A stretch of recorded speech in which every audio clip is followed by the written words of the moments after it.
NBA totals for Saturday, February 25th. For you new guys, this is the segment where we take a look at totals set by odds makers. We try to beat that line either going over or under the total. We have a video going on for yesterday, Friday, and today, Saturday. But usually during the week, Sunday through Thursday, we have a 4 o'clock Eastern live segment for this same topic. So you want to tune into that. That'll be going on again Sunday, 4 o'clock Eastern, 1 o'clock Pacific. And that one's been a lot of fun. That you definitely want to check that one out. NBA totals this year not going so hot. We're sitting at 164 and 152 after going 1-1 yesterday.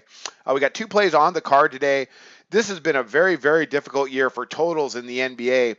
However, though, we have our NCAA segment out there as well, and that's really picked me up this year as a handicapper, helping my overall percentage and overall profit margin as we're sitting at 151 and 124 in that segment. So overall, we have a very small profit margin when we put those together, but NBA definitely nothing to shout about at all. So something we want to, improve this second half of the season. All right, let's go ahead and let's start looking at a couple totals today. We got 2 games on the card. We got Chicago and Cleveland and Minnesota and Houston.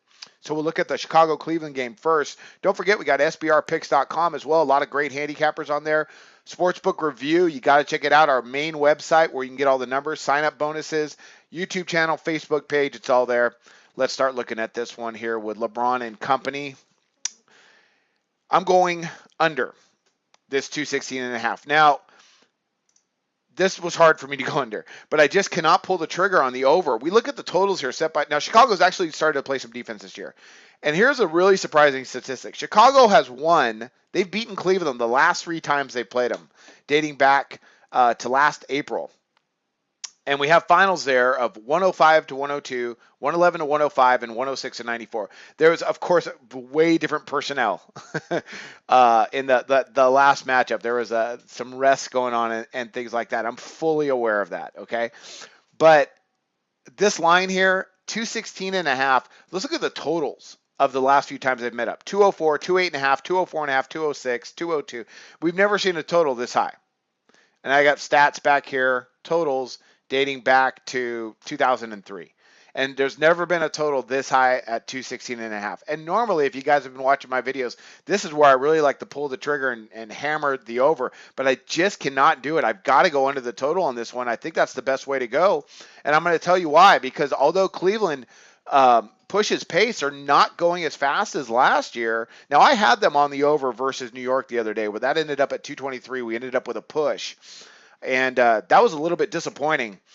But, now odds makers are going down just 7 points against a Chicago team that actually plays defense and doesn't go nearly as fast as New York. So I can see why they come out with a big total here, total well above. We haven't even seen a total over 210 when these two have met up over the last 10 years. But here we have it today. I just can't do it because we got a Cleveland team that, although they allow 105.9 points per game, which is definitely not good. They're 7th in the league in opponent shooting efficiency, and they're allowing opponents to shoot under 50% on their 2-point shots. They're ranked 12th in that category, and they're in the middle of the league defensively. Now, they're going to be able to put up some points tonight, but Chicago has really improved on the defensive side when comparing them to last year. They don't go at quick of a pace that we saw last year with Hoiberg's club. And defensively, they were 9th in the league in opponent shooting efficiency. Right now, they're getting up 86.4 attempts per game. That ranks about the middle of the league. And Cleveland's actually slower than that, averaging 85.5 attempts per game, which ranks just outside the middle of the league. They're 16th, if you will. Now, all that being said, could they get over 216.5? Well, of course they could. That's why I'm 164 and 152, because I've lost well more than my share of games than I would like to in the NBA. But Chicago can really struggle scoring at times. I mean, they're one of the worst shooting teams in the NBA. They're worst. They have the worst shooting percentage from distance. They're 29th in shooting efficiency. They're 29th in 2-point shooting percentage. And they're dead last in effective field goal percentage. I mean, they're just not a good shooting team. So Cleveland should be able to get plenty of stops. And I think to get 216.5, you kind of need both teams to contribute a little bit. But I believe the Cavs are going to go ahead and step things up, considering they've lost the last 3 times against Chicago. So I look for a good defensive effort by them tonight. All that being said, this 216.5, simply for me, it's just too high. Although this year for totals has been crazy high, I'm going to back under the total of that 216.5 and look for something probably to end up closer to 210 or under in this matchup. That's all I have to say about that. Cleveland's really efficient, but Chicago they could play some decent defense at times. They're a much better defensive team than New York, that's for sure. So, you're talking about a team right now, they rank 6th in the NBA in three-pointers allowed per game. So they defend the perimeter okay beyond the arc, and I expect them to do enough to keep Cleveland at least to a semi-reasonable number. So we're going under 216.5. You can tell I struggled with that one a little bit, but today there was just nothing. I'll be honest with you guys, because I think integrity is really important. There's nothing really that jumped out at me today. Now, I like my NCAA picks. I think those are pretty solid. So check out that video. The NBA games are a little bit tougher. I thought the lines were pretty tight and surprising. So just let you know, I'm definitely not all-encompassing knowledge. I'm really working hard on the statistics and trying to break down the matchups and the trends and things like that to make the best play possible. But it's been tough this year. I'll be the first to admit it. All right, I'm going under that Chicago-Cleveland game, 216.5. All right, Minnesota and Houston. Now we're going the other way. Same kind of scenario where we've never seen a total this high, 227, but I'm going over. I expect an absolute track meet. We've had some high totals, though, but not this high. The last few totals we've seen from them, 218.5, 220.5, 217, 224, 207, 205.5. Now, they went over the total dating back to 2014 about 8 times in a row. Then they hit an under back in this December 17th, 111 to 109, a 220 final, and that went under by a half point. Then they went back to over with a 224 final, over 218.5. So this 227 makes perfect sense. And, at the end of the day, that 227, I just think they get there. Both Houston can just really get up and down the floor. I mean, we look at them, recently.